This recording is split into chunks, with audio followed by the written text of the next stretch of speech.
Vamos orar? Mais uma vez, Senhor, nós elevamos a nossa voz a Ti, nesse santo lugar, com o nosso coração agradecido por todas as bênçãos que o Senhor tem dispensado a cada um de nós. Obrigado pelas boas circunstâncias que nos reúnem aqui. Obrigado pelo Teu cuidado em mais um dia e muito obrigado porque nessa noite o Senhor nos reúne aqui para mais uma vez ouvirmos da Sua palavra. Toma a nossa vida em Tuas mãos, toma também, Senhor, a nossa família, recebe em Tuas mãos os nossos sonhos, planos e também as nossas necessidades. Pai querido, se existe em nós tudo aquilo que precisa ser removido, e certamente existe, eu peço a Ti nesse momento que Teu Santo e bom Espírito possa agir em nós, por nós e através de nós, e que nós saímos daqui renovados, purificados, lavados e embranquecidos pelo sangue do Cordeiro. Abençoa os nossos amigos que nos assistem, e que nessa noite possamos encontrar a paz que tanto precisamos, que tanto estamos procurando. É o pedido que fazemos em nome de Jesus. Amém. Podeis assentar. Boa noite, povo de Deus. Que alegria estar aqui com vocês. Esse é o nosso terceiro encontro essa semana comigo. Estive aqui na segunda, na terça e hoje. E pastor, estou percebendo que o auditório está aumentando, hein? Olha aí, ó, que bênção. Quem é que veio? Quem é que veio na segunda-feira, irmãos? Posso ver a sua mão? Esses daí são os remanescentes, né? Quem é que veio segunda e terça? Olha que maravilha, segunda, terça e hoje, todas as noites. Olha que maravilha. Esses, se aqueles são remanescentes, esses são os que vão ser arrebatados, viu, pastor? Que bom estar aqui com vocês mais uma vez, irmãos. Que bom vê-la, viu, querida? Deus abençoe, tá? Que bom ver. Essa noite vai ser uma noite poderosa para cada um de nós. Os nossos amigos na internet, obrigado vocês de perto, de longe, os que estão assistindo agora, que vão assistir depois, que a bênção do Eterno esteja sobre você e sobre a sua família.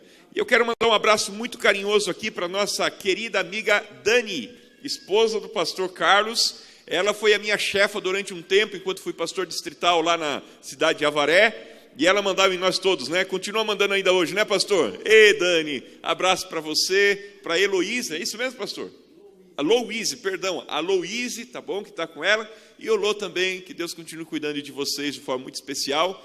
Vocês representam todas as pessoas que estão com a gente conectado online. E você que está aqui presente conosco, irmãos, que alegria, viu? Que bom rever vocês. Quem é que está vindo hoje pela primeira vez? Posso ver a sua mão? Bem alto, quero ver. Olha só, que bom, obrigado pela presença de vocês. Quem está comigo aqui nessa noite, que é membro batizado na Igreja Adventista do Sétimo Dia, levanta sua mão e diga amém. Amém. Que alegria. Quem está comigo aqui, que ainda não é membro batizado na Igreja Adventista, posso ver a sua mão? Que bênção, que bom. Levanta bem alto, quero ver, eu preciso identificar você, tá? Obrigado, viu? Que Deus abençoe, que alegria ter você aqui conosco. E tem alguém aqui que está conosco, um dia já foi batizado, mas acabou se afastando e hoje está conosco aqui, posso ver a sua mão? Temos sim algumas pessoas aqui. Olha aí, que bênção, viu? Obrigado pela presença de vocês. Toda noite eu faço essa pergunta. Você fala, poxa, esse pastor é chato. Toda noite ele faz a mesma pergunta. Mas, irmão, você sabe que gordinho, né? Tem uma música que fala que um gordinho incomoda muita gente, né? Então, mas toda noite, irmãos, quando eu chego aqui para conversar com vocês, é importante nós conhecermos o nosso auditório. É importante nós nos conhecermos. E a cada noite eu falo um pouquinho de mim para vocês, vocês falam um pouquinho de vocês para mim, e assim eu oro por vocês, vocês oram por mim, e o nosso bondoso Deus abençoa a todos, amém? Eu quero trazer um abraço para vocês agora da nossa administração, o pastor Aguinaldo, nosso presidente na Associação Paulista Sudoeste, o pastor Jander, nosso tesoureiro, e também o pastor Leônidas, o nosso secretário. E eles são, na verdade, os evangelistas aqui desse campo, e nós temos a oportunidade de secretariar essa pasta, ajudando as pessoas através da pregação do Evangelho. Assim sendo, irmãos, vamos para a mensagem dessa noite, e eu quero começar contando uma historinha para vocês. Essa historinha eu li quando eu era muito novinho. E, irmãos, eu fiquei impressionado com essa história. E conta para nós que um pastor de uma igreja congregacionalista, ele estava fazendo ali uma série para a sua igreja, buscando o reavivamento da sua igreja. Ei, olha para mim aqui, ó. Vamos conversar agora de coração para coração. Há necessidade de reavivamento na nossa igreja, sim ou não? Sim. Eu não senti muito poder, vou tentar de novo. Ó. Há necessidade de reavivamento na nossa igreja, sim ou não? Sim. O que é que precisa ser reavivado na nossa igreja? A música precisa ser reavivada? Sim ou não? A pregação tem que ser reavivada, sim ou não? A nossa doxologia tem que ser reavivada, sim ou não? Mas, na verdade, não é nem a música, nem... O que tem que ser reavivado é o nosso coração. Não é verdade, irmãos? Porque quem canta? Não ouvi? Quem canta? Quem prega? Quem é que trabalha? Então, esse pastor estava muito preocupado com a sua igreja. Sabe por quê, irmãos? Olha para mim. Porque a igreja estava ali reunida nos cultos, cheia de atividades, e vai para lá, vai para cá, e departamento, e isso, e clube, não sei o quê, e tá tudo certo. Só que olha para mim, irmãos, cada vez que eles se reuniam, parece que eles não se uniam, eles se dividiam, e eles tinham assim um sistema, que era chamado assim, um sistema de reunião, assim, não poderia nem chamar de comissão da igreja, né? Era parecia uma arena, né? Uma arena onde as pessoas iam para degladiar, para tirar ali as suas diferenças. E ficava aquele grupo, o grupo do lado A, o grupo do lado B e C, D, e cada um com a sua bandeira, e cada um defendendo ali a sua vontade, e o pastor ali, coitado, e suave, corria. Num dia, esse pastor falou assim: Senhor, eu preciso que o Senhor me dê uma luz para nós evangelizarmos essa igreja. Essa igreja precisa ser batizada no Espírito, essa igreja precisa ser reavivada. E o pastor falou assim em oração, e Deus colocou: olha, começa a pregar aos domingos, faz uma série e ensina essa igreja o caminho da verdade. Traz esse povo de volta para a Bíblia. Irmãos, olha para mim, deixa eu falar uma coisa aqui, um parêntesezinho, né? Irmãos, nós não precisamos de uma igreja animada, de um culto mais animado, nem de música animada. Nós precisamos do batismo do Espírito Santo, porque se formos batizados com o Espírito, todas as outras coisas serão acrescentadas. Sabe o que aconteceu? Esse pastor começou a orar e ele marcou a data. Reuniu a liderança da igreja e falou: olha, no dia tal, nós vamos começar uma série aqui na igreja. E vocês se preparem, porque vai ser algo revolucionário. E ele foi, votou ali na comissão, tudo certinho, marcou a data, fez convite, fez cartaz. Não era para o povo de fora, era para o povo da igreja. Só que Deus tem os seus caminhos, né, Adalberto? E de repente, sabe o que aconteceu? Quando faltava cerca de uma semana para começar o primeiro culto de reavivamento na igreja, o pastor recebe uma ligação dizendo assim: pastor, o senhor está sendo solicitado para fazer 4 domingos fora da sua cidade. Você vai ficar 1 mês fora. E o pastor falou assim: meu Deus, como que eu digo que eu não posso ir? Não tem como dizer que não pode ir. Deus chamou, tem que ir. E o pastor chegou em casa agora aflito, falou: mulher do céu, conversando com a esposa, e agora o que eu vou fazer? Eu marquei com a igreja, já está tudo pronto, já tenho o convite, já está tudo preparado. E agora eu estou aqui, eu não sei se eu vou, eu não sei se eu não vou, e se eu não for, Deus está chamando lá, e se eu vou para lá, eu deixo o meu povo aqui, e eu não sei agora o que eu faço. E a mulher dele, uma mulher de Deus, estava lá lavando alface para fazer o almoço.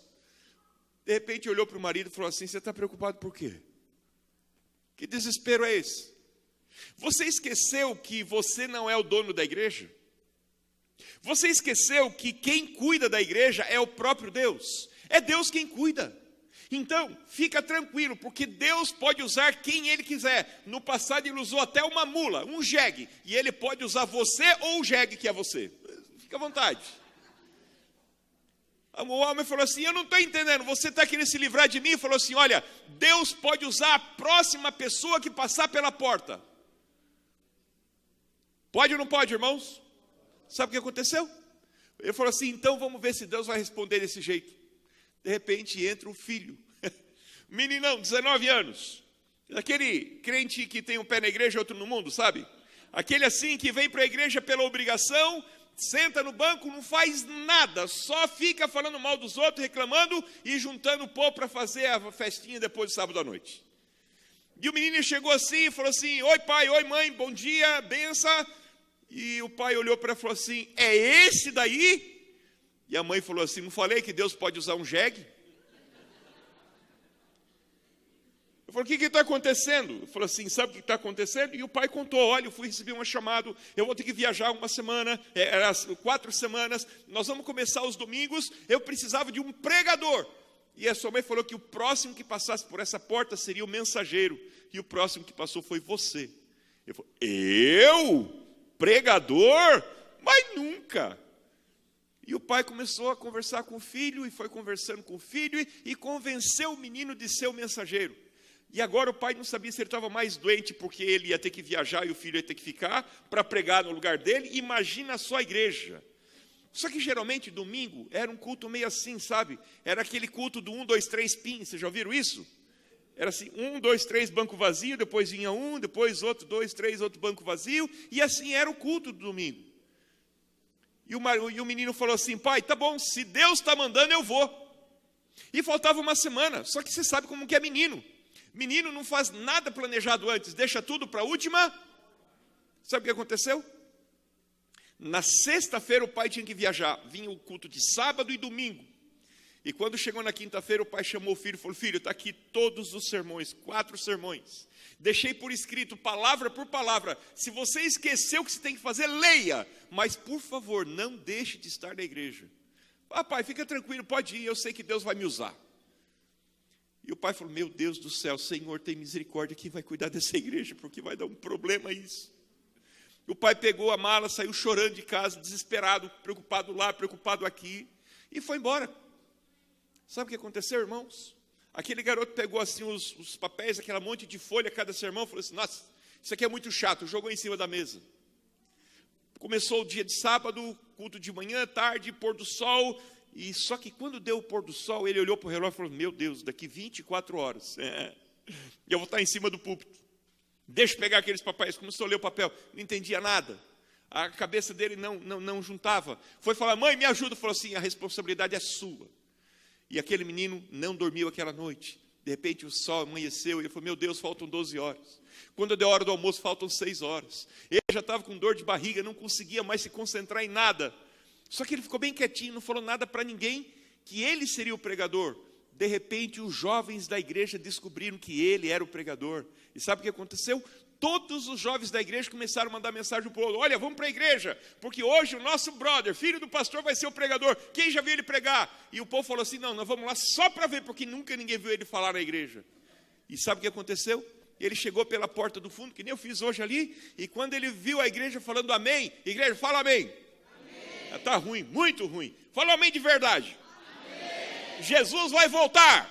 Amém. Quando ele lá na porta ouviu esse amém, ele colocou a cabeça e falou, meu Deus, a igreja está lotada. E ele começou a passar mal. Irmãos, ele bagunçou todas as folhas, o sermão, não lembrava nada de nada. Daqui a pouco começou a cantar a música do alto clamor, imagine. E ele ia ter que entrar. E eu falei, meu Deus, ele começou a ter taquicardia agora, ia infartar. De repente, chegou um momento, o ancião falou, é você, pegou e empurrou ele assim, ó, e ele caiu dentro do púlpito. Ele olhou para o povo, Bíblia na mão, folha na mão, tremendo. De repente, ele não sabia o que ia falar. Nada. Mas ele teve um insight. Olhou para o povo e disse assim, amigos, boa noite. Vocês sabem o que eu vim fazer aqui? E um grupo de pessoas levantou a mão. Ei, levanta a mão aí. Quem sabe, levante a mão. Só aqui desse lado, levanta a mão. Levanta a mão só desse lado. Já que vocês sabem o que eu vim fazer aqui, então vocês ensinam os que não sabem. Boa noite e a paz do Senhor. Amém. E saiu. Foi embora. O ancião foi atrás dele, não conseguiu encontrar nem o cheiro. E agora o ancião voltou e falou assim, irmão, pois é, que falta faz o nosso pastor, mas já que o pregador não está preparado hoje, nós vamos dividir a igreja em grupos. E dividiu a igreja em 4, 5 grupos, e cada um foi pegar a Bíblia e começaram a ler a Bíblia. Passou a semana, chegou no outro final de semana, e aí todo mundo bravo, e a igreja encheu de novo, porque o pregador era o mesmo. E agora o povo foi, não porque era o filho do pastor, estava muito bravo. O povo irritado com o pregador. E o irmão chegou na igreja, começou o louvor, e a hora do pregador entrar, e o pregador entrou, olhou para a igreja e falou assim, deu certo, o povo voltou de novo. Só que os irmãos ficaram preparados, falou, se ele vier com gracinha, ninguém levanta a mão. E ele olhou e falou assim: boa noite, povo. Boa noite. Vocês sabem o que eu vim fazer aqui hoje? Sim. E eles disseram: não, nós não sabemos. Pois então, abram a Bíblia e vão pesquisar. Boa noite, passem bem. E saiu. Veio o ancião de novo e falou assim: gente, é o seguinte, tá difícil, mas vamos dividir aqui em grupo. Já trouxe até um estudozinho para a gente fazer. E o povo foi estudar a Bíblia. Chegou no terceiro domingo, irmãos, a igreja de novo, já todo mundo bravo. Pensa em irritação. E o povo, se ele perguntar, todo mundo já levanta a mão. E ele vai ter que pregar. E aí, vocês sabem o que eu vim fazer aqui? E o povo levantou a mão. Então, já que vocês sabem, passem bem. Feliz semana para vocês. E ele foi cozinhando até o último dia. E terminou o quarto domingo, a igreja brava, o povo fazendo culto, e a igreja estava cheia. No quinto domingo, quem que aparece na igreja? O pastor.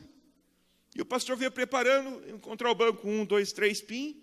Só que de repente, irmão, a igreja estava cheia. Cheia de gente brava. E quando o pastor apareceu na igreja, falou assim: pastor, o senhor perdeu o juízo? O senhor deixou um pregador que é o seu filho, com todo respeito ao seu filho, mas o seu filho fez isso, fez isso, fez isso, fez isso. E o pastor olhou para o ancião e olhou para a igreja lotada.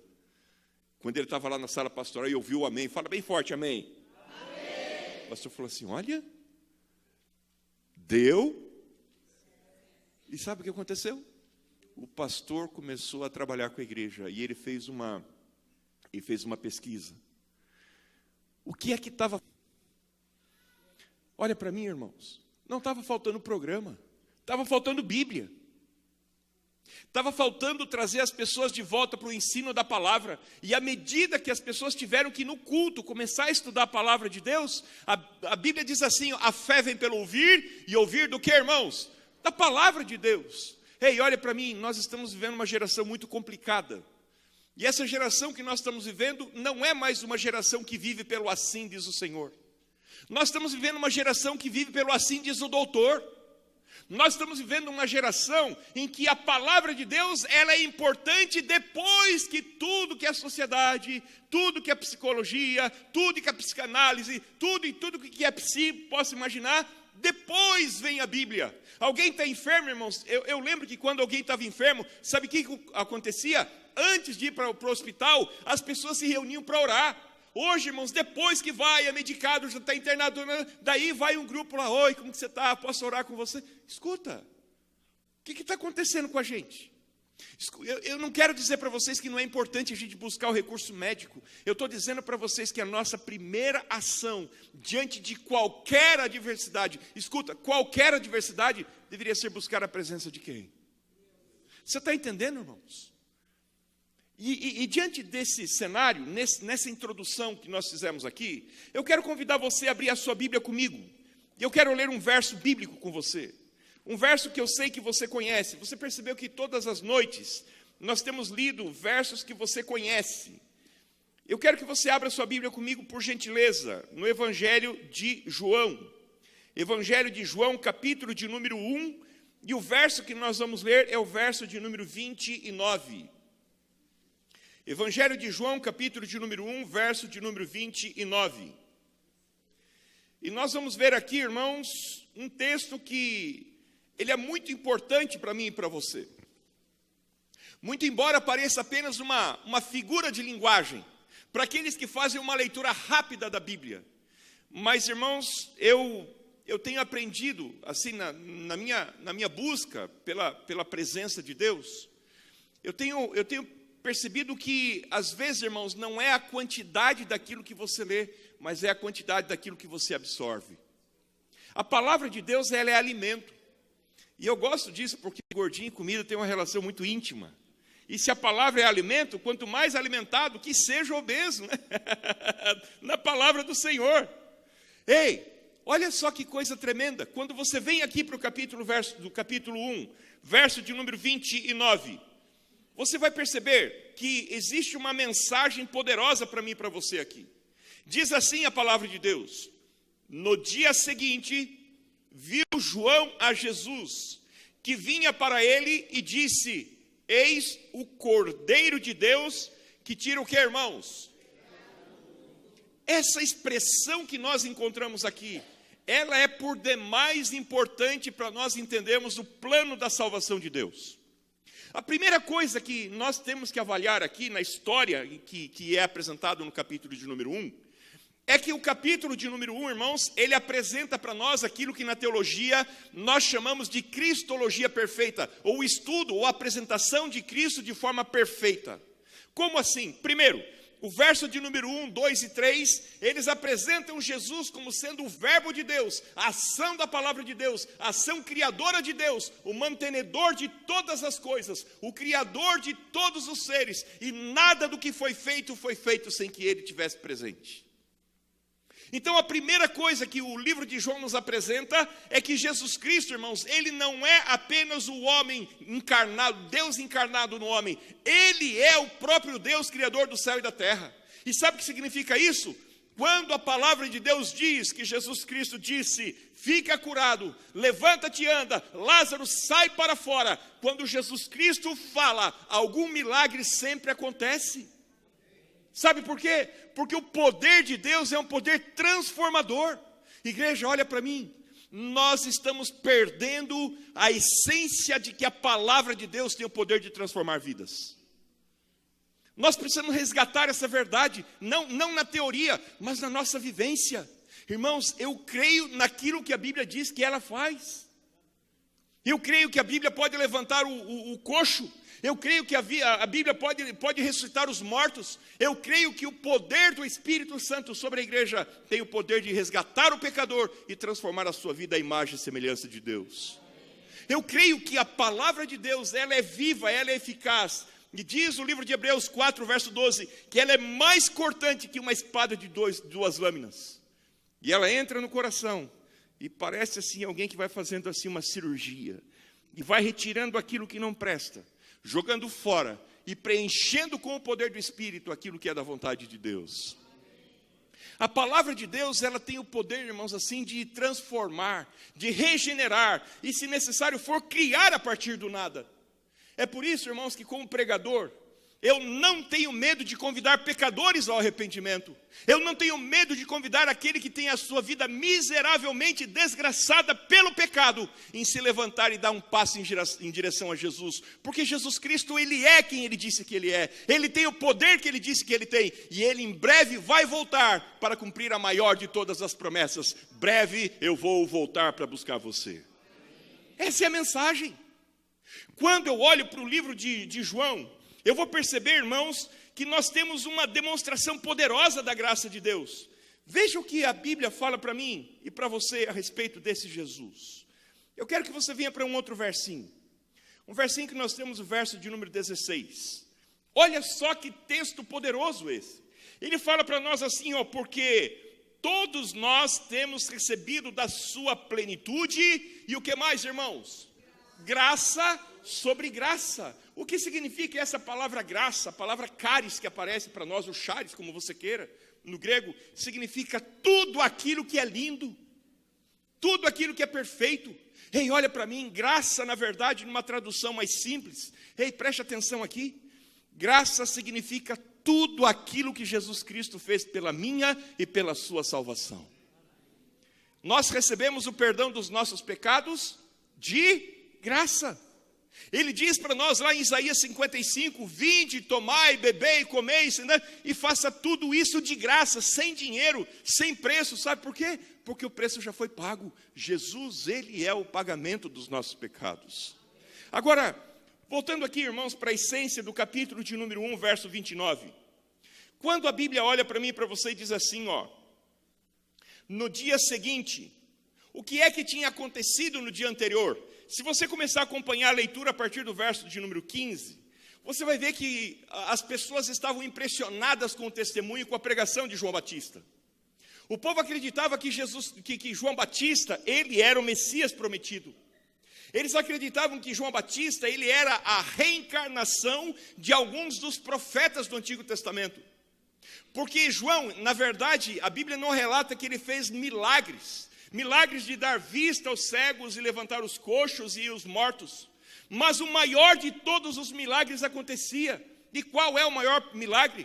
Diz a palavra de Deus que ele pregava no deserto, lá na divisa da terra prometida, onde Josué, ele entrou para a conquista da terra prometida, no Rio Jordão, e ele pregava no deserto, e as pessoas saíam de todas as cidades para ir ao deserto, e lá no deserto eles ouviam a mensagem, e à medida que a palavra entrava no coração, as vidas eram transformadas.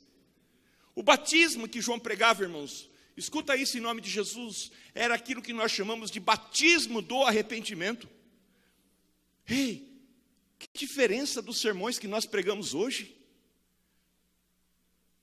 Sabe por quê? Porque o tempo foi passando, irmãos, e nós começamos a criar um monte de regras para as pessoas aceitarem a Jesus. Nós criamos um monte de sacrifícios e rituais, entenda isso de forma figurada, em que eu tenho que passar por um vestibulinho ou um vestibular para mim poder entrar no reino dos céus. Enquanto a palavra de Deus nos diz que o evangelho de Cristo, olha para mim, irmãos, ele é simples, como Jesus Cristo é simples. O evangelho de Jesus, ele consiste de 3 grandes verdades. Olha para mim aqui, irmãos. A primeira grande verdade, a verdade de que eu e você, nós somos pecadores. E o pecado que habita em mim e você, ele causou um verdadeiro abismo de separação entre nós e o nosso Deus. O livro de Isaías 59, verso 2, nos diz assim que os nossos pecados, eles fazem separação entre nós e Deus. E por que é que isso é uma verdade que nós não pregamos mais? Sabe por quê, irmãos? Porque se eu começar a pregar só sobre o pecado e as consequências do pecado, o peso do pecado, a mancha que ele causa em nós, a contaminação que está impregnada em nossa vida, o fedor que ele promove para as pessoas que estão ao nosso redor, amanhã não volta ninguém. Porque nós não queremos ouvir aquilo que verdadeiramente nós somos. E nós queremos ser justos. E nós queremos fazer a nossa vontade. E se queremos fazer a nossa justiça, olha para mim. E Deus olha para mim e para você e diz assim, que a minha justiça e a sua justiça não passa de... Eu não ouvi. É mais ou menos assim. Eu trabalho com o Márcio. O Márcio é meu amigo.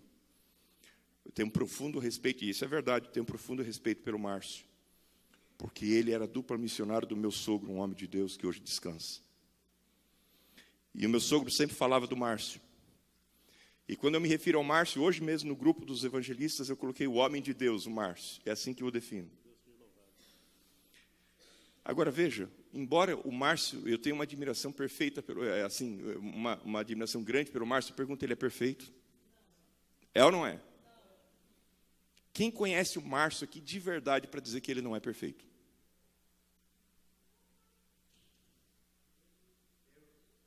Quem? Quem? Levanta a mão, cadê você? Quem é? Você conhece o Márcio, irmão? 24 horas lá dentro do coração, pensamento, tudo. Por que a gente diz que ele não é perfeito? Sabe por quê, irmãos? Porque a medida que eu meço o Márcio é a medida que eu tenho para mim. Eu não sou perfeito. E eu tenho uma natureza caída. Então, se a minha natureza é caída e eu sou cheio de imperfeição, e o Márcio também, ele é um ser humano como eu, logo, o Márcio, ele é o que, irmãos? Ele é igual a quem? A mim. O pecado dele é diferente do meu, mas a nossa natureza é a mesma, está entendendo? Irmãos, eu venho aqui para a igreja assim, eu vou falar a verdade do coração agora. Posso fazer um elogio sincero aqui para vocês? Posso ou não posso? Pensa num pastor lindo que vocês têm, hein? Elegante, tudo fortinho, né? Uma barba, que isso não é uma barba, isso aqui é um estilo de vida, né, irmão? Né? O pastor fala bonito, uma calma, uma tranquilidade. Eu falei, Senhor amado, se um dia eu chegar nesse nível, eu vou ser transladado.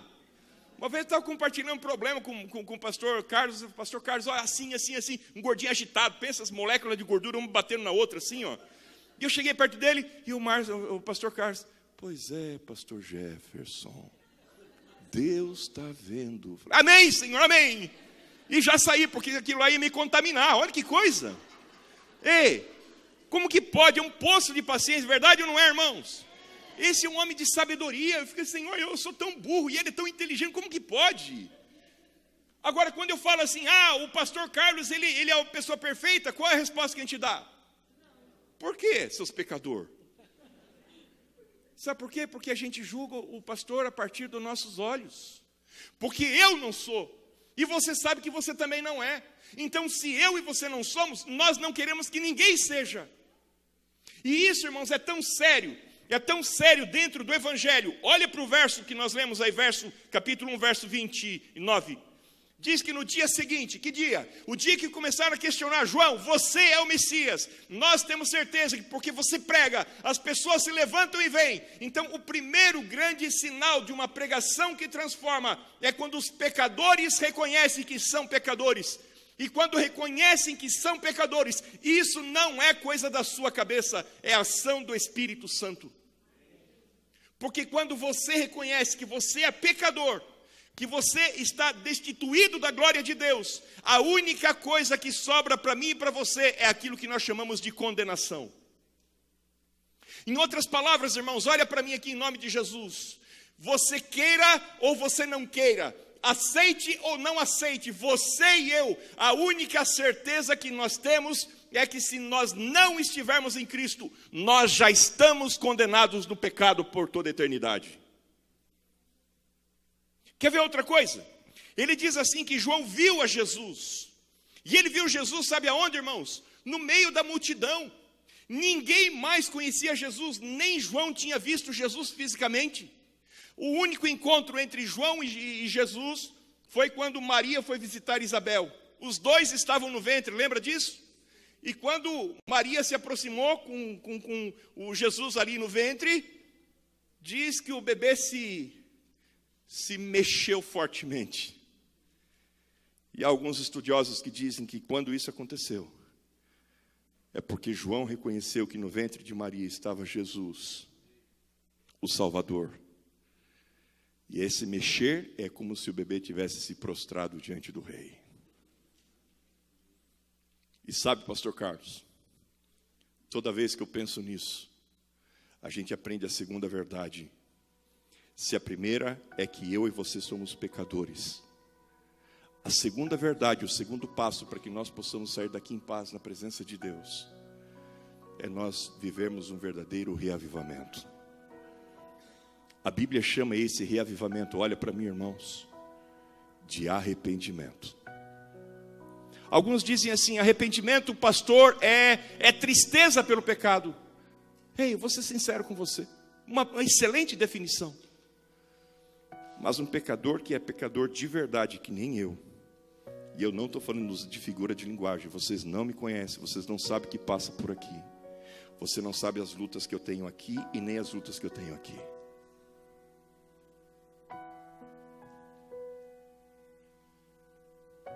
Desculpa, irmãos, falar desse assunto me dá um nó na garganta, sabe por quê?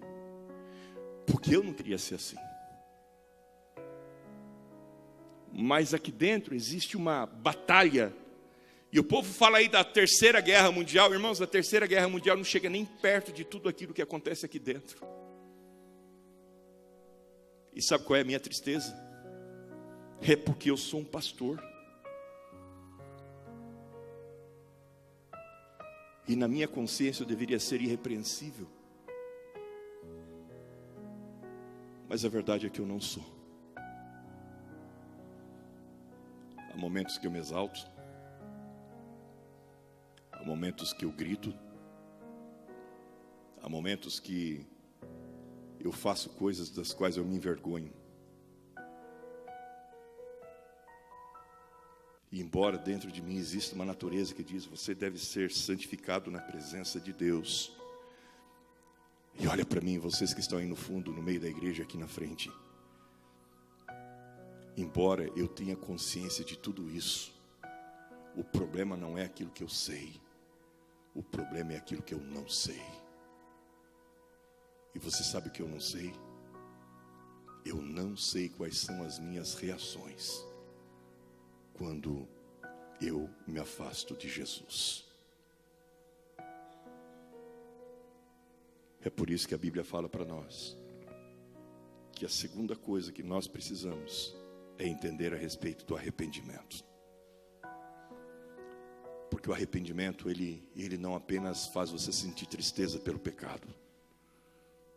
O arrependimento coloca você na rota certa. Sabe por quê? Porque quando eu entendo a respeito do pecado, eu entendo que eu preciso de uma mudança. E essa mudança não parte de mim para mim, mas ela tem que vir de fora de mim. E essa palavra que aparece para mim e para você aqui, dizendo assim, Cordeiro de Deus que tira o que mesmo, irmãos? A gente tem a ideia de usar a palavra mundo, cosmos, como sendo todo o mundo. Mas você pode entender como sendo o seu mundo. Porque o seu mundo está contaminado pelo pecado. A sua vida tem as consequências do pecado. Os nossos relacionamentos carregam os fardos do pecado. E todos os dias, como diz o Salmo 51, Davi dizendo, eu nasci em pecado, e em pecado me concebeu minha mãe. O que ele quer dizer com isso? Alguns dizem, está vendo? É o sexo. Não sejamos ingênuos, irmãos. Sabe o que a Bíblia está falando? Ela está falando que a minha mãe era pecadora, a minha avó era pecadora, a minha bisavó era pecadora, a minha tataravó era pecadora, e eu venho de uma linhagem de pecadores. E se minha mãe e meu pai eram pecadores, imagina eu, um pecadorzinho recém-nascido, lindo, pensa numa coisa mais fofa, mas pecador. Qual é a solução? A palavra pecado que aparece para nós aqui, irmãos, é a palavra hamartia. E essa palavra, irmãos, ela é por demais importante. Na verdade, o grego tem várias palavras para pecado, assim como o hebraico. Mas essa palavra, irmãos, olha o que ela significa aqui. Eu vou trazer para você uma tradução só para você entender. Significa não ter parte em. Ou seja, eu pecador, eu não tenho parte no reino de Deus. Eu pecador, eu errei o alvo, o meu alvo é Cristo, mas eu não consigo permanecer em Cristo. Diz assim, é estar errado. Irmão, seja no seu raciocínio, pensamento ou ações, é estar errado. Pecado, desviar-se do caminho de retidão, desviar-se do caminho da honra, fazer ou andar de forma intencional no pecado. Quer ver o que mais, irmãos? Desviar-se da lei de Deus. Pecado, uma ofensa, uma violação da lei divina em pensamento ou em ação. Pecado, coletivamente, o conjunto de pecados cometidos, seja por uma única pessoa ou por várias pessoas. Quando a Bíblia usa para nós essa palavra pecado, sabe o que ela está querendo dizer? O pecado contaminou o mundo.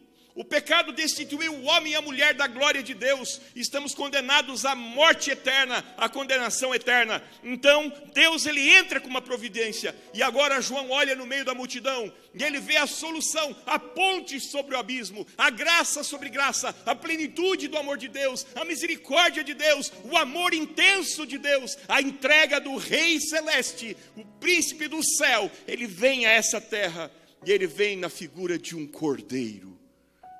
O que significa um cordeiro? Querido, se você for para os ovinos, a cabra, o bode, a ovelha,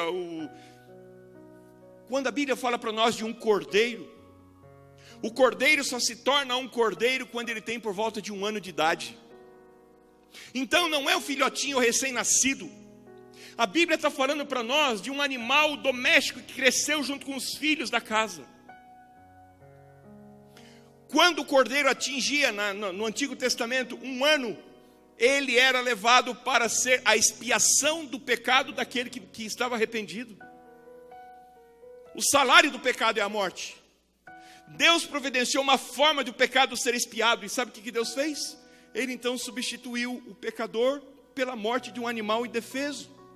Irmãos, a gente não para prestar atenção. Queria ter tempo só para falar sobre o cordeiro para vocês. O cordeiro é apresentado para nós como substituto na porta do Éden, quando Adão e Eva pecou. O cordeiro ele é apresentado para nós após o dilúvio, no altar que é oferecido por Noé. O cordeiro ele estava lá em cima do Monte Moriá, quando Isaac ele ia ser sacrificado e Deus diz, não faça isso. e ele olha para trás e ele vê ali, e agora assume o lugar do pecador. Ele passa por todos os altares de Abraão, Isaque e Jacó.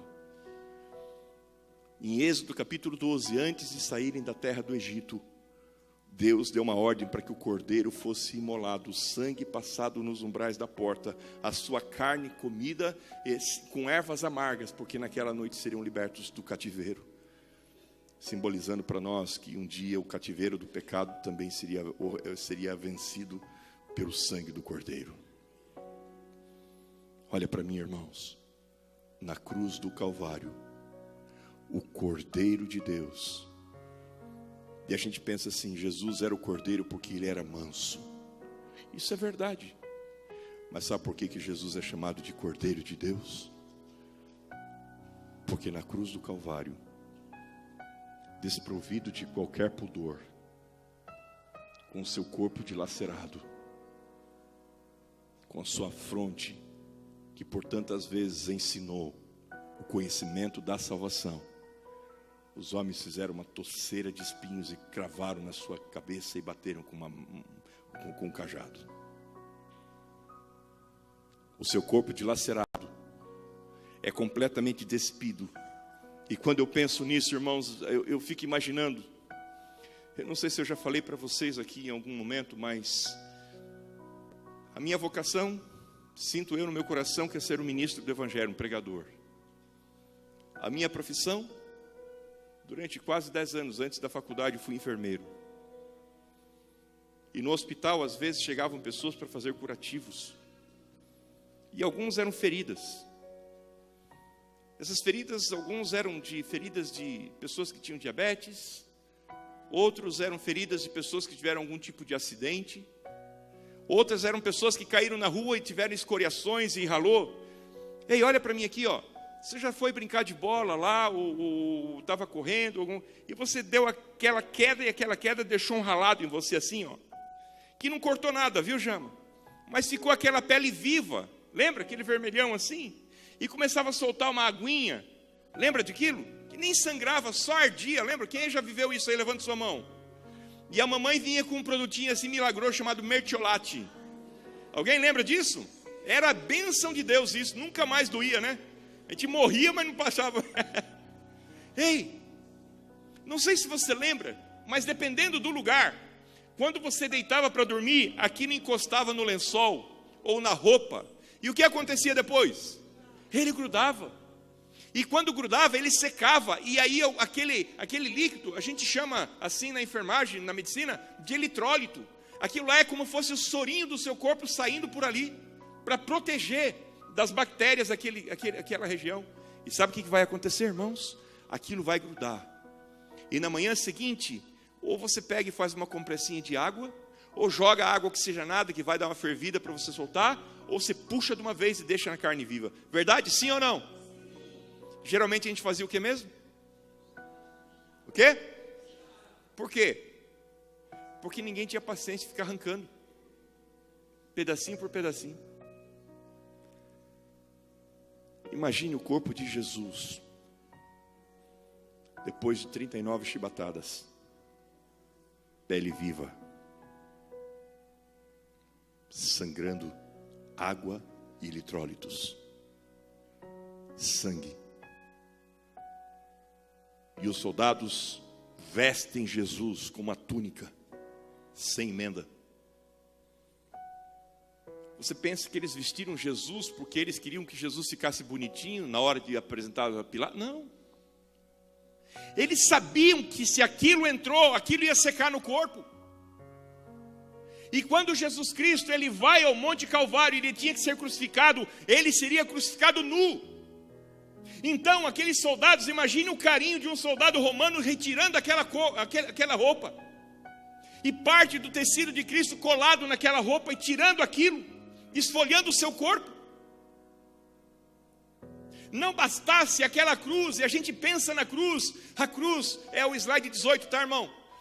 E a cruz, ali a gente pensa, a gente desenha a cruz, a gente faz cruz na igreja, e a gente vai lá e leva no marceneiro, e o marceneiro alisa, e passa óleo de peroba, e deixa bem bonito, e enche de verniz. Ei, Você acha que romano ia ficar fazendo cruz para criminoso morrer crucificado e uma cruz polida de madeira?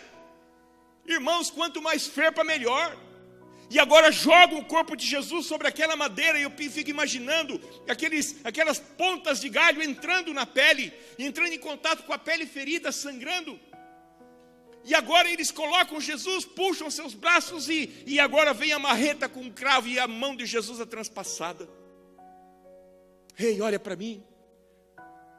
As mãos que por tantas vezes foram levantadas para abençoar. Satanás queria prender na cruz para mostrar que ele não teria poder. Os pés que caminharam por essa terra fazendo bem foram cravadas na cruz para mostrar ao mundo que ele não teria o poder de caminhar. Aquela cruz é levantada. O Filho de Deus completamente nu, com a sua vergonha exposta para todo mundo. E aquela cruz cai dentro daquele buraco. Imagina o tranco no corpo de Jesus. Todos os seus nervos e tendões se contorcendo, choques elétricos por todo o corpo.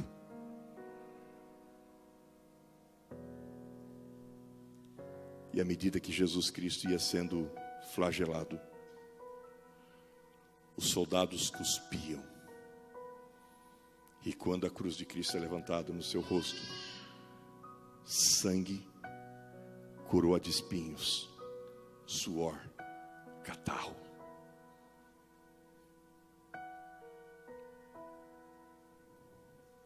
O livro desejado de todas as nações, falando sobre a crucifixão, ela usa uma frase que diz assim: na cruz do Calvário, Jesus Cristo sorveu, ele bebeu a taça das fezes da miséria humana causada pelo pecado.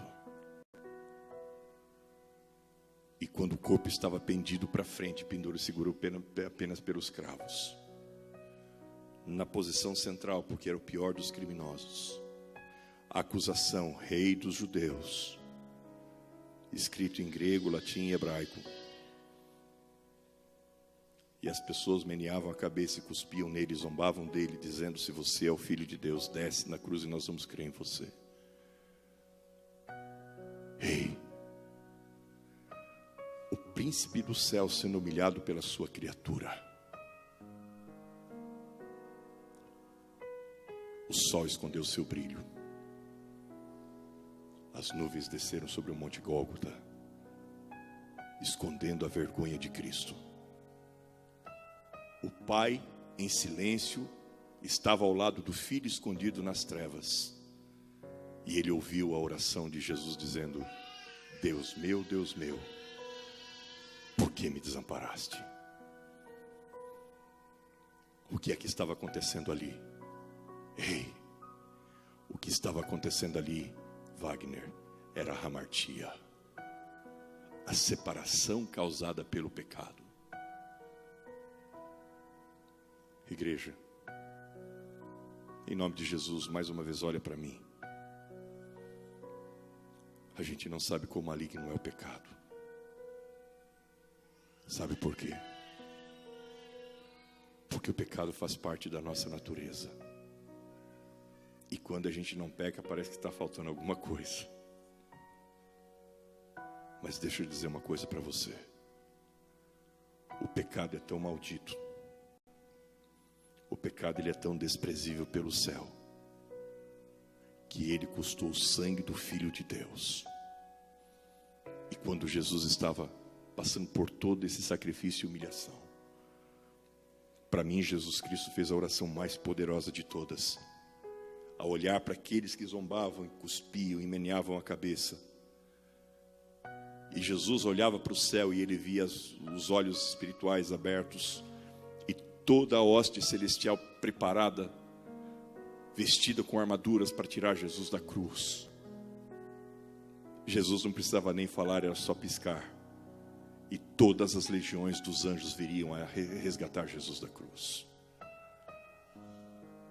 Mas Jesus levanta os seus olhos, ó Pai, no meio daquelas trevas causada pelo pecado, e diz: Pai, perdoa-lhes, porque eles não sabem o que estão fazendo. Quando a Bíblia olha para mim e para você e diz que Jesus é o Cordeiro de Deus, amada igreja, presta atenção, Ele não está falando para você de uma figura de linguagem, mas é porque na cruz do Calvário eu deveria ser o crucificado por causa dos meus pecados.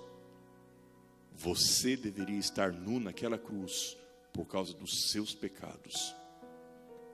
Mas o castigo que nos trouxe a paz estava sobre ele, e porque ele foi moído pelas nossas transgressões, eu e você hoje temos o perdão para as nossas faltas. Se reconhecer que somos pecadores nos leva ao arrependimento. A única solução para um pecador arrependido é olhar para Jesus Cristo, o autor e consumador da fé. E nessa noite, irmãos, eu sei que existem pessoas que estão em pecado. E eu não estou usando uma figura de linguagem. E nem estou acusando você. Mas eu tenho coragem de falar isso, sabe por quê? Porque eu também estou. E se não for a misericórdia de Deus, eu não tenho coragem de sair daqui. E o pecado, ele entra na nossa vida de diversas formas. E eu tenho uma história para contar para vocês, mas acho que eu vou deixar para um outro dia por causa do nosso horário.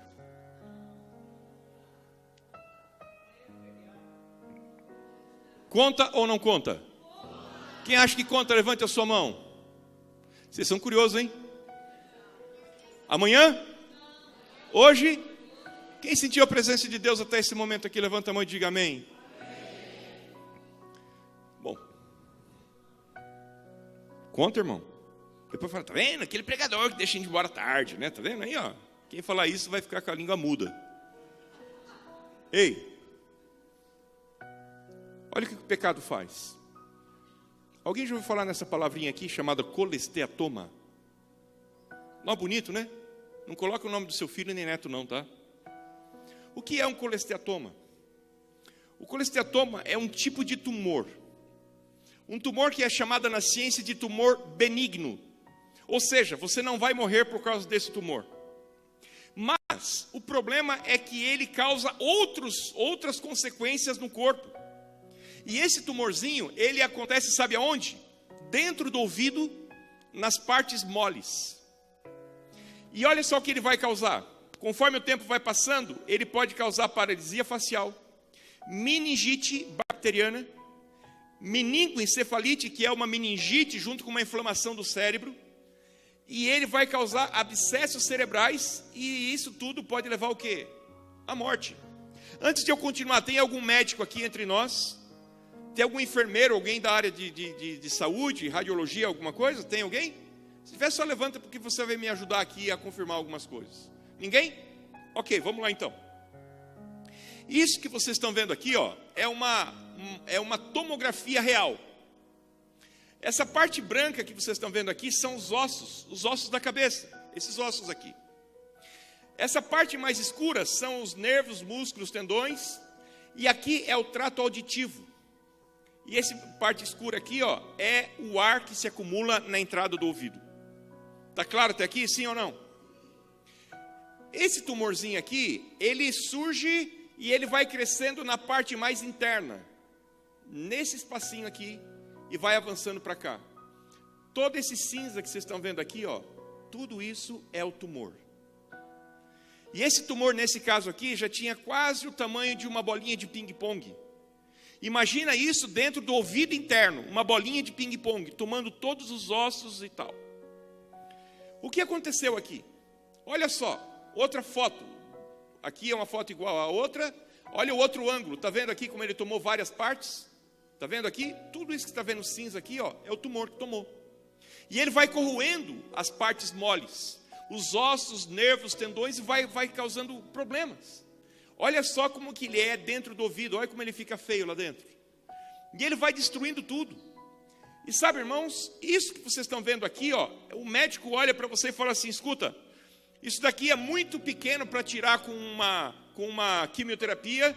Uma radioterapia não é indicado por causa da posição, está muito perto do cérebro. A única forma é cirurgia. Só que essa praga tem uma consequência, ela tem assim uma sequela, ela é reincidiva. O que é isso? Você tira e ele volta. Tira e ele volta. Só que na maioria das vezes, você tira uma vez e ele não volta mais. Um dia, irmãos, eu estava em casa dormindo na cidade de Fortaleza, madrugada, morava no 5º andar. Eu acordei como se eu tivesse levado uma pancada na cabeça. Eu levantei, irmãos, assim, que dor, pensei que estava sendo assaltado, e eu levantei, irmãos, e quando eu levantei, logo eu caí. Irmãos, imagina esse corpinho caído no 5º andar, o prédio acho que fez assim, e um maremoto lá e tal, tudo tremeu, pensa só, eu caí, aquele barulho, a minha esposa acordou assustada, e eu só dizia que dor, os meus filhos vieram, era madrugada, ela me colocava de pé, eu caía, eu perdi completamente o equilíbrio, e minha esposa botou um pijama daqueles bem ridículos, assim, acho que era do Pato Donald, só podia ser, e me levou lá para o hospital, irmãos. Ficava a 3 quadras de casa. Chegou lá, irmãos, eu entrei assim na cadeira de roda, não conseguia ficar em pé. Uma dor absurda. Quando eu entro lá dentro, irmãos, o médico me coloca na emergência, me deram uma injeçãozinha na veia de dipirona. Irmãos, pensa um negócio que não fez nada. Passou uns minutinhos, vieram com um sorinho chamado Tramal. Alguém já tomou Tramal aí? E aí tomei aquele sorinho, gente, não fez nada. Passou mais uns minutinhos, eles vieram com outro remedinho chamado morfina. Ah, isso é de Deus. Tomei a morfina, comecei até a ver uns negócios meio diferentes, mas isso aí é um outro capítulo. A dor foi passando. Eu fui ficando meio alegrão. O médico olhou para mim e falou assim, passou a dor? Eu falei assim, só. Leve ele para o raio-x. Fiz raio-x. Saí de lá com aquela placa revelada no colo. Levei para o médico olhou e falou assim, não preciso de uma tomografia. Leva para a tomografia, eu fiquei na porta da tomografia. Fiz a tomografia, saí de lá com aquele monte de papel. Voltei na sala do médico, o médico olhou e falou, eu preciso de uma ressonância. Quando ele falou isso, irmãos, já comecei a pensar, alguma coisa está errada. O que estava errado eu já sabia, não sabia qual a gravidade. Fiz a ressonância. E aí eles me levaram para o quarto. A minha esposa já tinha ido para o trabalho. Eu fiquei sozinho no hospital. De repente o médico voltou, assim, depois de algumas horas, e falou assim, Sr. Jefferson, o senhor está acompanhado? Eu olhei para o doutor e falei assim, doutor, o senhor pode ficar à vontade, pode falar. É benigno ou maligno? O médico ficou meio assim, o senhor está esperando uma notícia ruim? Falei, doutor, pensa comigo, eu acordei com uma dor absurda. Não conseguia ficar em pé. Tomei dipirona, tramal e morfina. Fiz raio-x, tomografia, ressonância, tudo na mesma manhã. Isso não acontece em lugar nenhum, convênio nenhum libera isso. E agora você vai perguntar da minha família? Eu lembrei do tempo que eu era enfermeiro, era assim que o médico fazia, ele chamava para preparar a família. E ele olhou para mim e falou, já que você está tão fortão, vou contar para você. Você tem um colesteatoma. Esse colesteatoma já tomou todo o seu ouvido esquerdo. E a única solução é um procedimento cirúrgico. E ele me disse todos os riscos da cirurgia. Nós vamos fazer a cirurgia, nós vamos retirar o seu ouvido esquerdo, nós vamos ter que fazer uma raspagem, vamos ter que fazer isso, fazer aquilo e tal. E se você tiver sorte, nunca mais esse problema vai voltar. Eu olhei para ele e falei, tá bom, doutor, bora fazer a cirurgia. Começou o pós-operatório, saí de lá na cadeira de roda, me colocaram no táxi. O táxi recebeu a autorização para que eu entrasse dentro do condomínio, colocasse eu no elevador. Ele me colocou no elevador, fiquei apoiado lá, desci na porta de casa. E eu fiz a cirurgia. Essa é a foto da cirurgia. Esse é o meu ouvido esquerdo. Toda essa parte que você está vendo aqui, ela foi raspada por dentro. Aqui a cicatrização. E aqui quando eu acordei. Irmãos, Isso foi no ano de 2011. E foi muito duro, mas passou. E eu fiquei livre desse problema. E eu voltei para a minha vida, para o meu trabalho, para tudo aquilo que eu estava fazendo. Quando foi em 2014, Copa do Mundo no Brasil, Alemanha 7-1. Sem brincadeira, no dia que estava tendo o jogo, não que eu estivesse preocupado com isso. Que tem uma coisa que eu não perco tempo, é com futebol. A vida deles está ganha, a minha que não. Ei, sabe o que aconteceu? Começo a sentir uma dor de cabeça. Vou para o hospital. A médica me examina e fala assim: eu quero que você procure um otorrino. E eu fui para o otorrino. Contei para ele o quadro. Ele falou assim: Sr. Jefferson, eu tenho uma notícia boa e uma pior. E eu vou dizer logo para você: a boa é que você descobriu agora. A pior é porque todo o seu trato auditivo está tomado. E a única forma de o senhor sair daqui é se o senhor fizer um tratamento de antibiótico na veia e você fizer uma cirurgia de emergência. Só que a notícia pior é que aqui nós não temos recurso para operar você. Eu era pastor em Rondônia nessa época. Sabe o que aconteceu? O médico me internou para eu poder tomar a medicação. E eu comecei a tomar Keflin, 1 grama na veia. Alguém sabe o que é isso? É um antibiótico assim para derrubar elefante. Bom, combina comigo. E eu comecei a tomar. Quando terminou as doses, 7 dias, o médico voltou com os exames e falou assim: você piorou. E eu fui piorando. 28 dias internado. Eu desenvolvi um edema cerebral, uma meningoencefalite. Comecei a perder toda a coordenação motora. O médico chamou minha esposa e os pastores da associação, eu era departamental de publicações na época, e eles disseram assim: se vocês não tirarem o pastor daqui, ele vai morrer.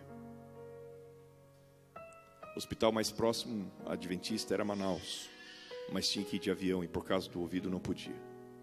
De barco era 20 dias, não sobreviveria. Então eles tomaram uma decisão, colocaram minha esposa e filhos num avião e me mandaram de ambulância de Rondônia a São Paulo. 3 dias e meio de ambulância. E eu vim acompanhado de um médico, de um enfermeiro intensivista. Cheguei no hospital numa terça-feira para quarta-feira. Comecei o pré-operatório, queria que eu ficasse uma semana de observação para depois ver o procedimento cirúrgico. Quando foi na madrugada de quinta para sexta, eu comecei a ter complicações neurológicas. Foi agendado para aquela tarde de sexta-feira a minha cirurgia, uma cirurgia de 2h30, foi quase 8 horas. E eu saí assim da segunda cirurgia. Os médicos não acreditavam. Eu fui embora para Rondônia, continuei meu ministério, voltei depois de 6 meses para fazer a revisão. E quando eu cheguei para fazer a revisão dos 10 mil quilômetros, para ver como estava o enchimento de óleo do motor, o médico olhou para mim e falou assim: pastor, tudo que nós limpamos e nós removemos está muito pior do que estava. E nós vamos ter que operar você de novo. E agora nós vamos ter que fazer uma amputação do seu trato auditivo esquerdo. Isso foi no dia 6 de janeiro de 2015. No dia 12 eu estava fazendo a cirurgia. O médico olhou para minha esposa e falou assim: o seu marido, ele não vai mais conseguir ficar em pé sozinho. Ele não vai dirigir mais. Eu vou dar uma carta para você licenciar o seu marido, porque pode ser que ele nunca mais volte a ser um pastor, porque ele não vai ter coordenação. A pior das hipóteses é que seu marido vai voltar para casa por causa do comprometimento cerebral como um vegetal. Não sei por que gordinho e comida, sempre essas comparações, né? Imagina eu ouvindo tudo isso. Eu olhava para minha esposa, olhava para os nossos filhos. E quando eu entrei naquela sala de cirurgia, nesse dia aqui, vejo que já estava todo mundo aqui preparado, já com máscara e tudo mais. E os meus filhos se despediram de mim. E eu deles. E quando eu acordei da cirurgia, eu acordei desse jeitão que você está vendo aqui.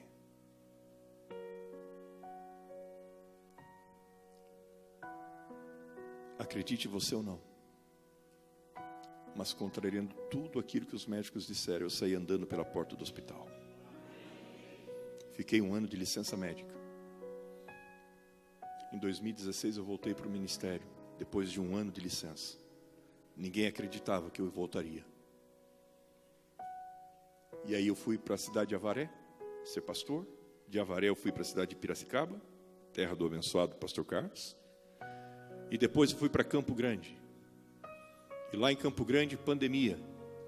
E a pandemia pegou todo mundo e trouxe sequelas para alguns, infelizmente morte para outros, e todo mundo teve alguma coisa. E eu tive também Covid. Fiquei com quase 60% dos pulmões comprometidos, queria me internar, mas não tinha vaga nos hospitais, fui tratado em casa. Deus teve misericórdia. E aí, passou a Covid, sequela. Adivinha o que eu ganhei de sequela? Colesteatoma. Onde? Agora no ouvido direito. E eu fiz 1 cirurgia, 2 cirurgias, 3 cirurgias.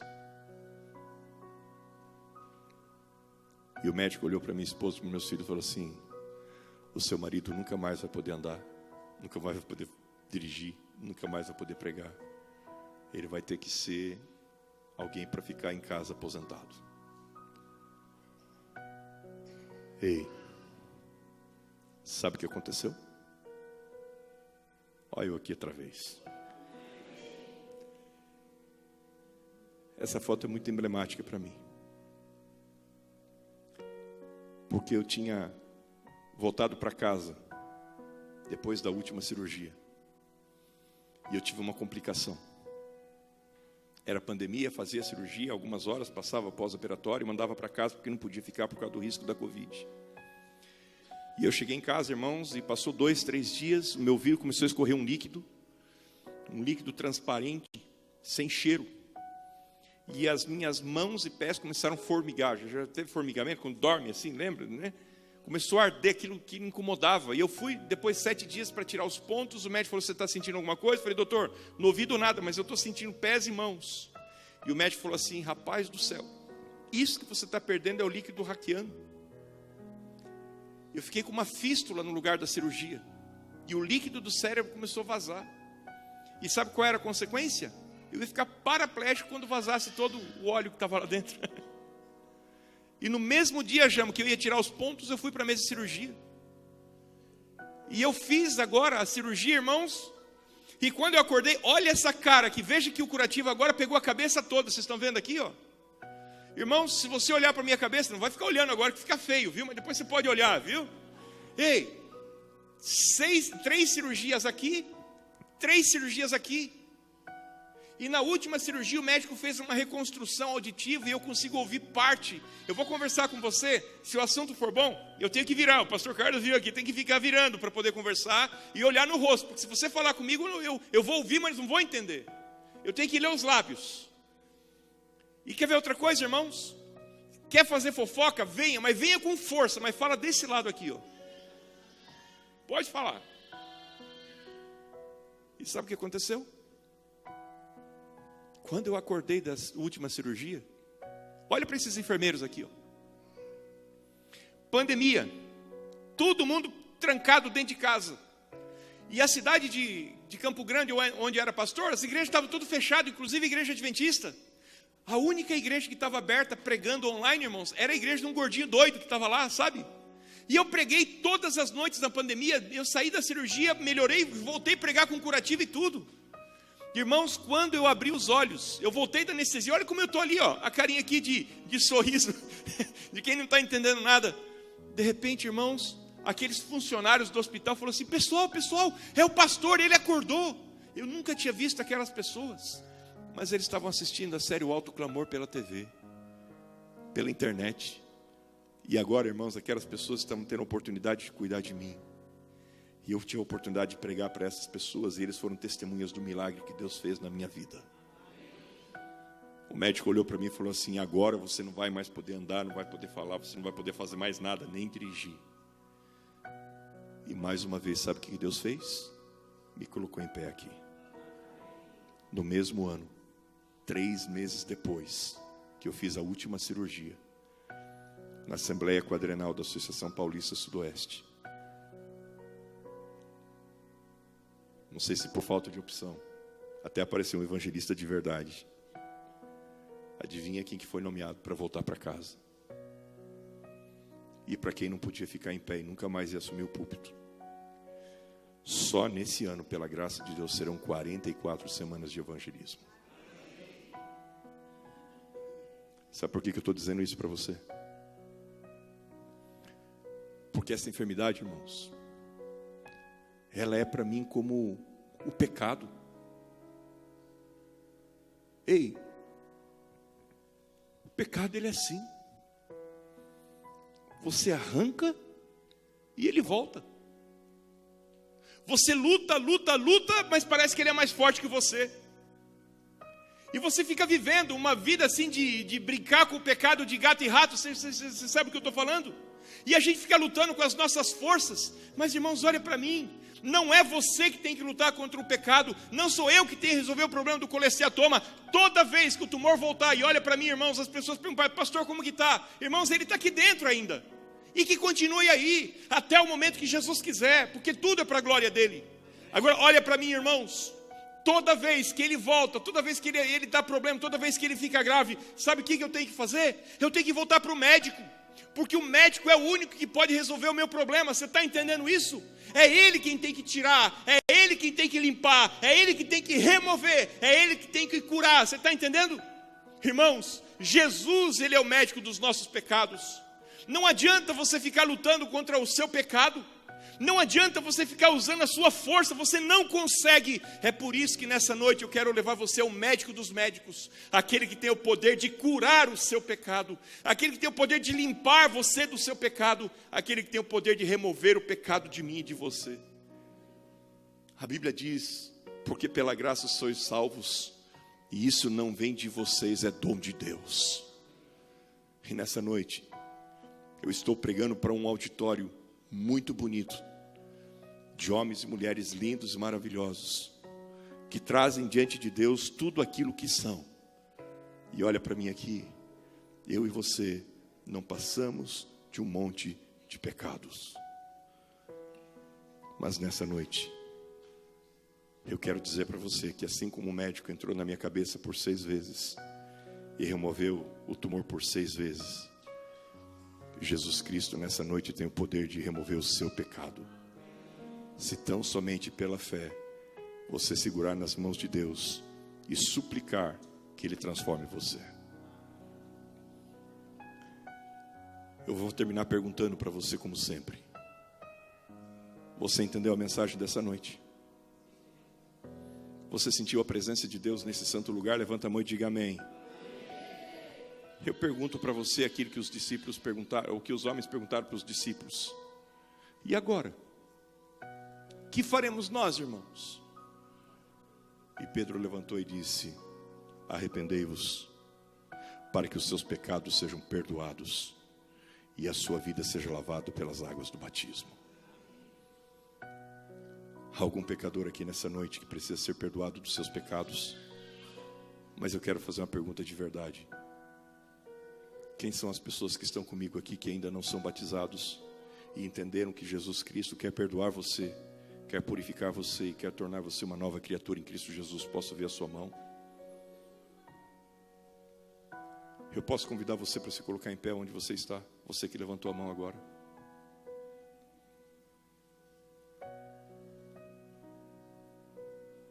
Quem são os membros dessa igreja? Talvez alguns de vocês já foram batizados aqui, mas nessa noite estão sentindo que o Espírito Santo está mostrando que você precisa voltar enquanto é tempo e oportunidade. Eu quero fazer um convite para você se colocar em pé na presença de Deus. Você teria coragem? Em nome de Jesus. Que esse é o convite de Deus, não é o convite do pregador. É o Espírito Santo de Deus que está te chamando, porque é só Ele que tem o poder de perdoar, de limpar, de curar. E eu vou convidar o pastor Carlos para ficar aqui do meu lado. O irmão vai cantar para a gente agora. E eu quero convidar você que está em pé, em nome de Jesus, se você puder e quiser, para que você saia do seu lugar e venha aqui pertinho de nós. Você aceita em nome de Jesus? Por favor, se você quiser, venha. Não resista. Não demore. Jesus, Ele recebe você. Ele ama você. Ele aguarda você.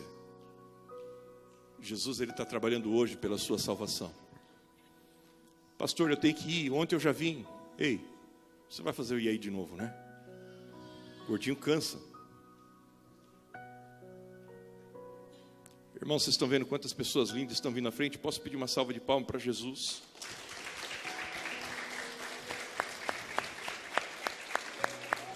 Ei, você conhece alguma dessas pessoas que estão aqui à frente? Posso fazer um pedido para você em nome de Jesus? Você pode sair do seu lugar e vir aqui dar um abraço nessas pessoas e ficar ao lado delas? Esse é o convite mais lindo que existe, irmãos. Porque nessa noite existe reconhecimento do pecado, a misericórdia de Deus, a graça de Deus, a salvação que Deus oferece. Sabe por quê, irmãos? Porque o objetivo de Deus,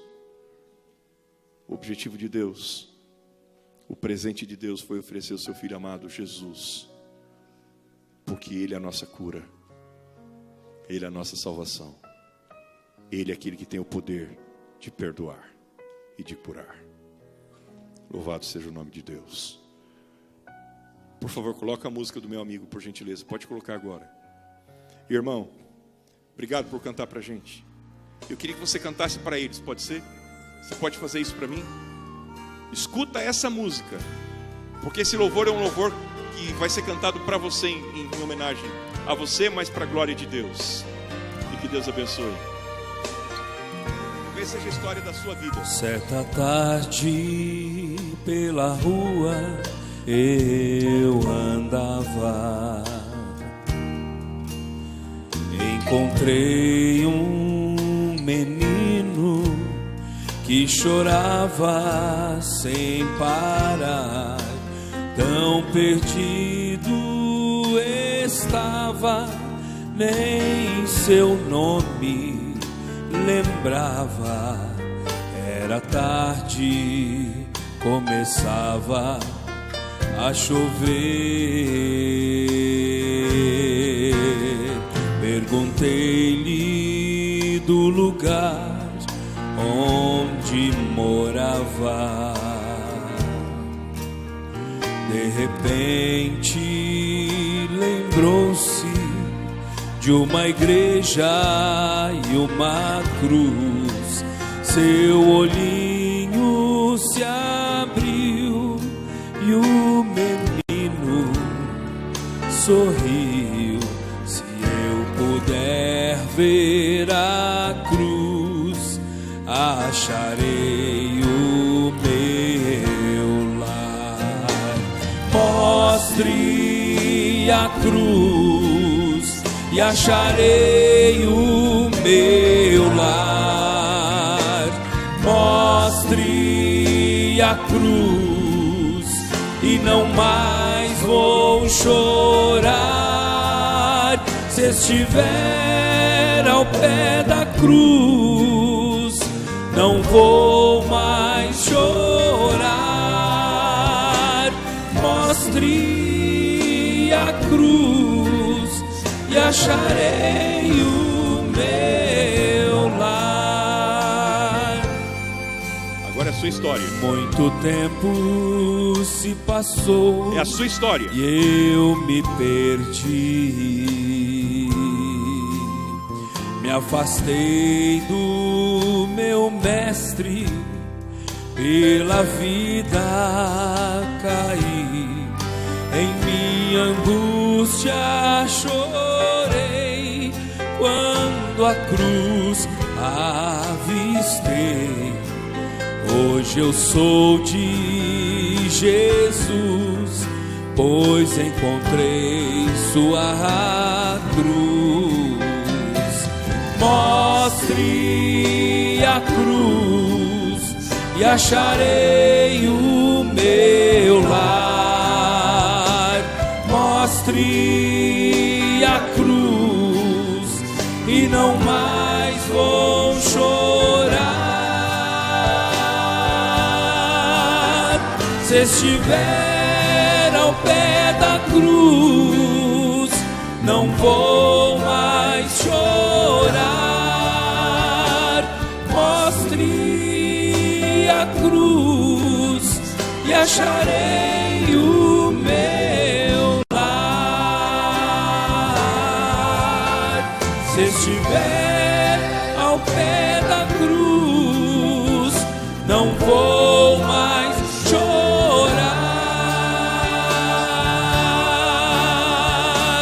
Mostre a cruz e acharei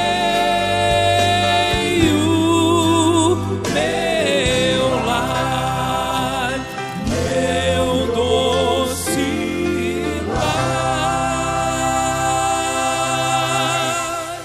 Amém? Ei, queridos, parabéns por estarem aqui à frente nesse momento. Louvado seja Deus. Deixa eu dizer uma coisa para vocês, assim de coração. Toda vez que eu venho pregar aqui com vocês, vocês perceberam que eu tenho um monte de lenço no bolso. Eu começo a falar e começo a pegar lenço e lenço e lenço. Deve ter umas 3 ou 4 aqui. A minha sogra e minha esposa colocam já no bolso dos paletós e das calças. Devo ter uns 50. Porque todo dia, quando vai entardecendo e o clima começa a mudar, eu começo a sentir febre. E às vezes eu venho pregar para vocês aqui sem condições de ficar em pé. E às vezes eu venho de uma viagem longa que nem essa, fico sentado alguns minutos lá no carro. Hidrato o corpo e depois levanto, visto o meu melhor sorriso e entro aqui. Sabe por quê? Porque eu não sei se esse é o meu último sermão. E eu não estou falando isso para emocionar você. Eu estou falando para você de alguém que já passou por isso algumas vezes. Mas eu venho, sabe por quê, irmãos?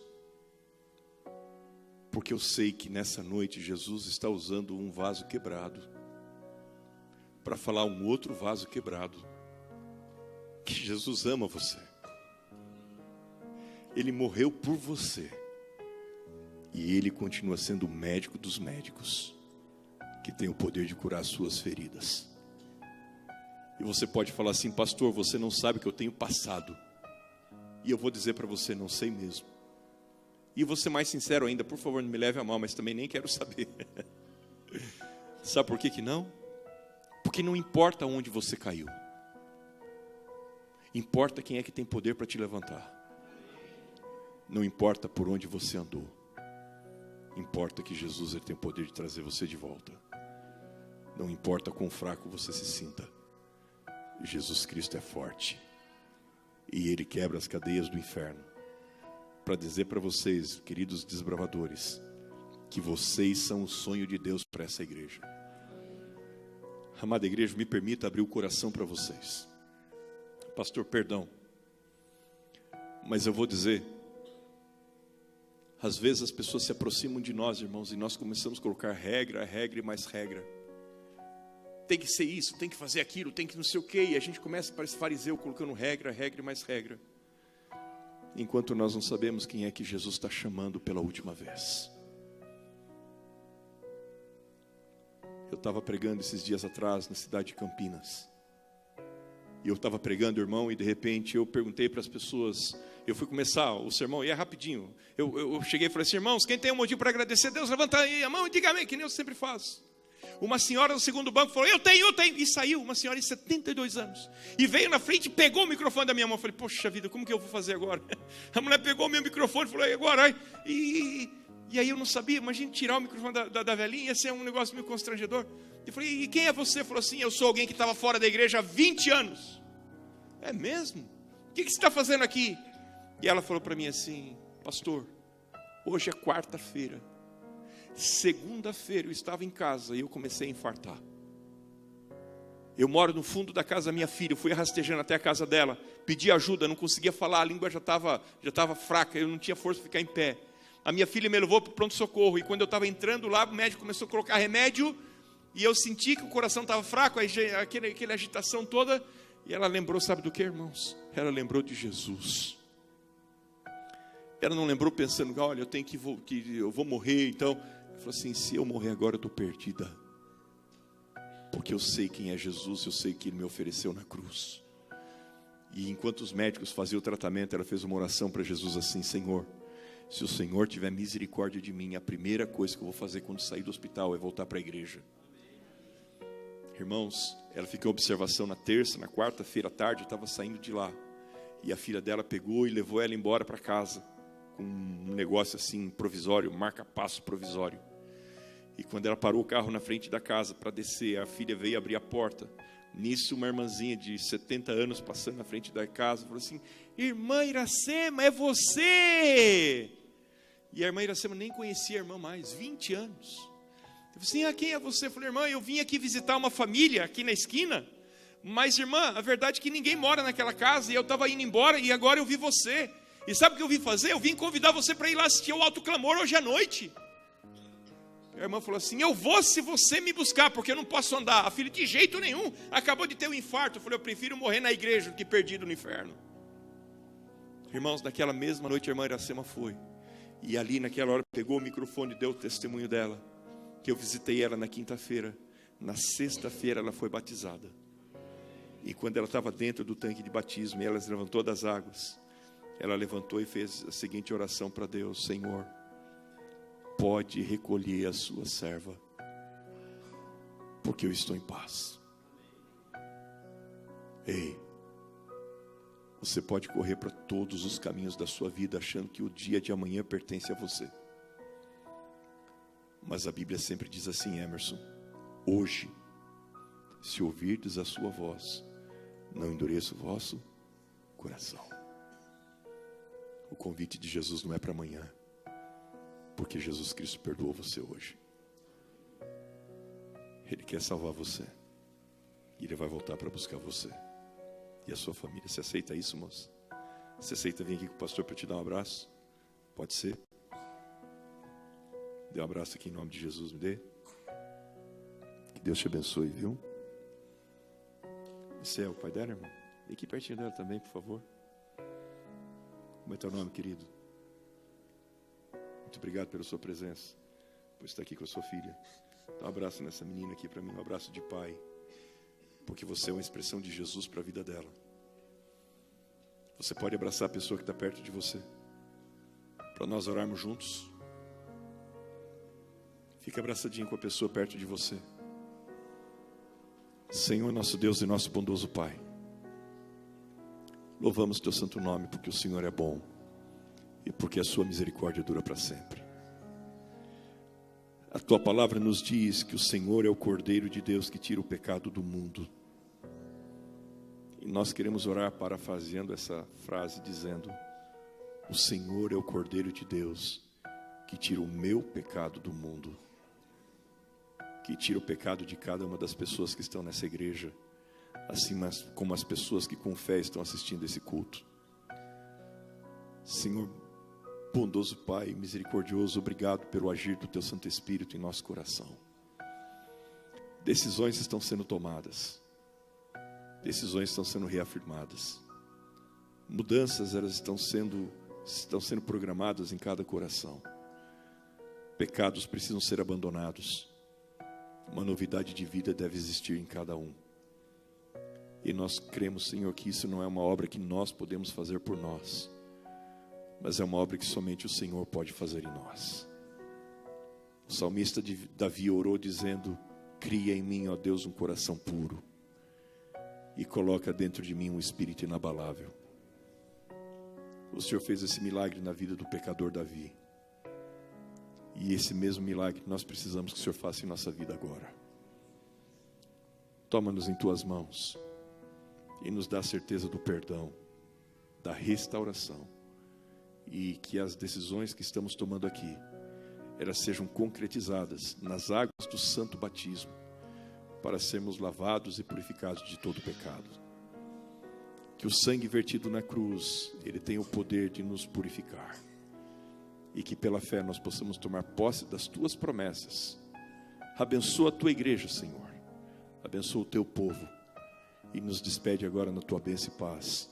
É a oração que nós fazemos humildemente, pedindo em nome do Pai, do Filho, do Espírito Santo, e aquele que crê diga amém. Olha para a pessoa que está perto de você, diga para ele e para ela: eu quero ver você lá no céu. E que assim seja em nome de Jesus.